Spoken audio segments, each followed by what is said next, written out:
Olá, minha gente, muito boa tarde. Pois então, que coisa maravilhosa que é a gente analisar o presente com base em eventos do passado. Fui hoje dar uma olhadinha na história do rei Saul e quando foi ungido o rei Saul, rei sobre Israel. Na verdade, o povo lá estava bastante insatisfeito com o fato de que eles não tinham um rei e eles queriam ter um rei. Eles clamaram e pediram a Deus um rei, e mesmo a contragosto, Deus deu o rei a eles. Esse clamor levantado pelo povo, Deus deu o rei para eles, e é claro que eles iriam ter que arcar com os ônus. Né? Tem os bônus, mas tem os ônus. Né?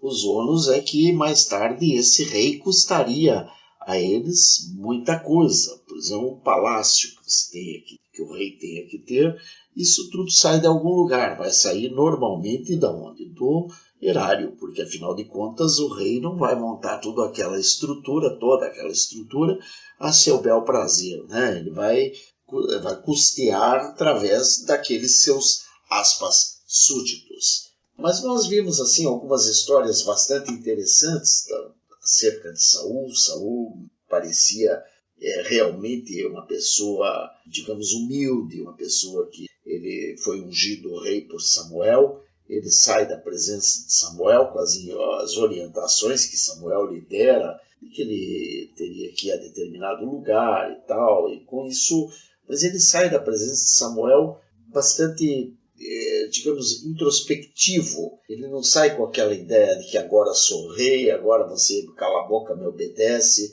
você se ajoelha aí porque você está na frente do rei. Não, ele saiu bastante introspectivo, até bastante humilde para a pessoa que nós veremos mais tarde que vai ser rejeitado por Deus, por conta de uma série de coisas que ele vai fazer errado, mas que no primeiro momento ele de fato era um homem bastante interessante para o papel que ele teria que cumprir. Né? E nós vimos que dessa forma, essa introspecção, nós tivemos também da parte de Cristo, porque Cristo também, quando ele esteve, ele foi muito afrontado, foi afrontado de forma bastante agressiva, e mesmo assim Cristo manteve-se calado, porque ainda era o dia de sua paciência. O dia da retribuição está chegando, mas naquele momento Cristo manteve-se quieto, manteve-se, digamos, tranquilo, impassível e permitiu que muita coisa acontecesse. Nós vimos também a beleza dessa humildade que ele demonstrou, tanto que vai para a casa dele depois de ser ungido rei, vai para a casa dele, vai para o lugar dele, vai para a cidade dele. Ele não vai escolher logo de cara a melhor casa da cidade e dizer, sai daí que agora teu rei vai entrar. Não, ele vai para a casa dele, e é lá na casa dele, na terra dele, que ele vai montar a central da sua corte, né? O local do seu trono. E é assim que nós vamos ver que era maravilhoso, muito bom, muito agradável, que aquela condição, embora melhorada, ainda mantivesse um coração humilde como estava sendo o de Saul. Mas de qualquer forma também nós vimos Saul se escondendo ante aquele... Ele sabia que ele tinha sido escolhido rei, porque Samuel já tinha dito a ele, e ele já tinha visto alguns elementos que só poderiam ter vindo de Deus, aquele coração que se transformou no peito dele, aquela coisa toda que ele estava sentindo desde o primeiro momento que ele falou com Samuel, e que Samuel colocou no coração dele.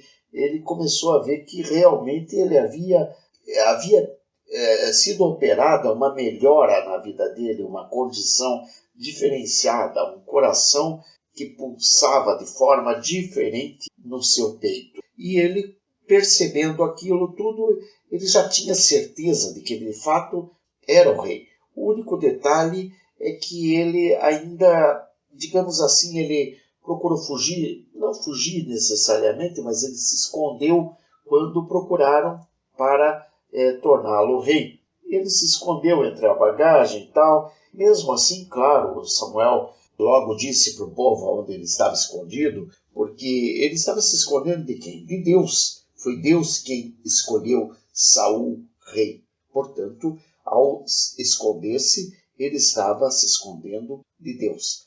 Mas é claro que a honra é tal e qual a sombra. A sombra segue aqueles que dela fogem, embora essa honra fuja daqueles que a perseguem. Então, aqui que nós vemos a semelhança da honra e da sombra. A sombra, ela segue todo aquele que foge dela, mas ela foge daqueles que a perseguem, exatamente como a honra. E nós vimos que Saul tentou se esconder, mas Deus revelou a Samuel e o povo pegou Saul, fizeram de Saul rei porque a sorte ela é lançada, embora seja lançada no regaço, como diz o provérbio 16:33, mas é do Senhor que procede toda a sua disposição. E isso evita disputa, evita um monte de detalhe, né? Porque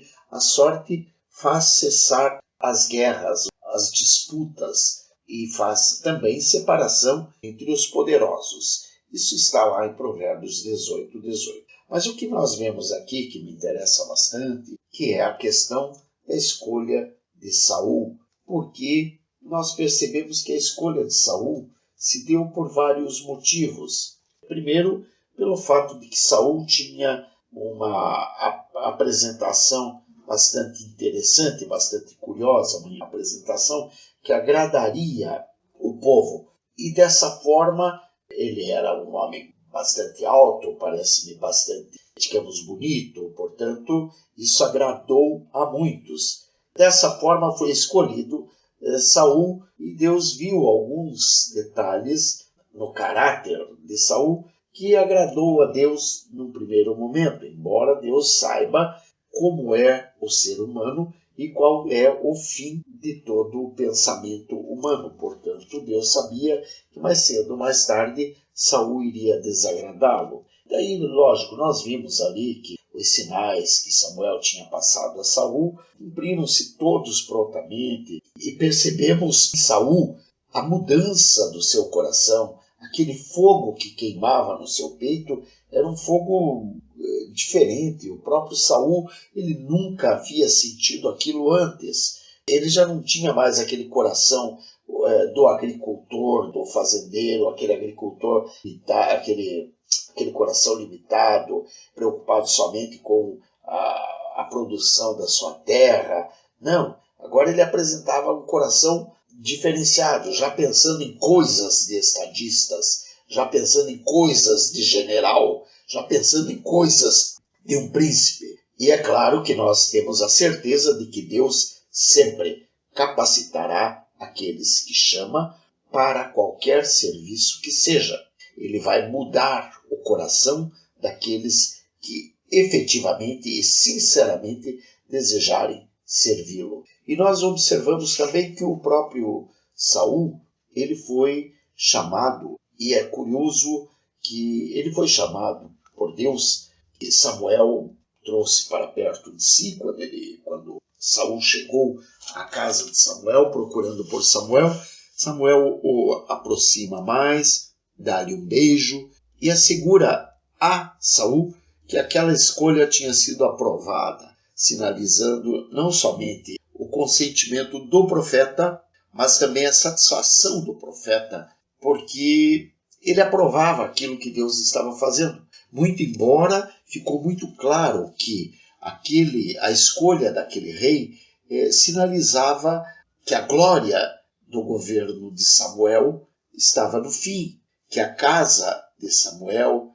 também iria cair, não no esquecimento, mas iria ficar em segundo plano, porque Samuel era até então o principal homem do povo. A partir dali seria Saul, e Deus unge Saul. Então nós vimos que o beijo que Samuel lhe deu era um beijo também de lealdade, reconhecendo ele como rei, mas não somente como o rei daquele povo, mas como o seu rei, o rei que Deus deu sobre a cabeça do próprio Samuel. E Samuel faz lembrar a Saul a natureza do governo para o qual ele é chamado. Ele foi ungido, como nós podemos ver agora também, muito próximo de nós, para ser o capitão, o comandante de fato, que anuncia honra e poder. Um comandante de guerra que anuncia cuidado, perigo, trabalho. Aquele que dá origem ao governo efetivamente. O Senhor, o Deus de Israel, foi quem te ungiu. Saul governaria a partir do Senhor, não era a partir de si mesmo. E nós vimos que isso tem acontecido com o nosso capitão. E nós observamos que esse capitão, ele se aproxima bastante disso tudo. Ele tem um coração humilde, ele é bastante inteligente, ele se sobressai acima de todos os demais, ele tem uma perspicácia, ele tem uma lealdade, ele é um homem que se preocupa muito com o trabalho, ele está sempre de olho no perigo, ele está sempre atento. Então nós vemos que ele é um comandante de guerra, sim. Ele é um capitão de fato. E mais curioso ainda o fato de ele ser o capitão. Né? Quer dizer, então tudo isso nos leva a entender melhor essa história.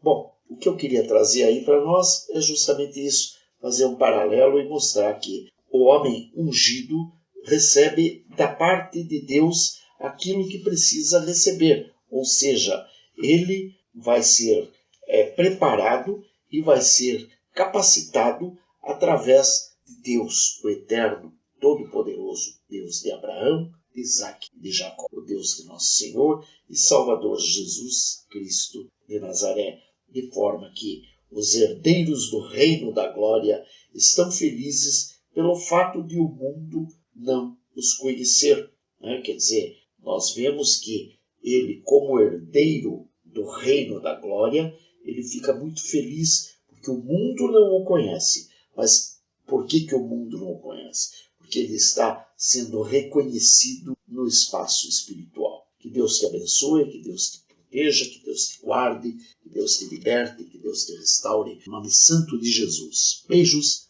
Bye. Fui.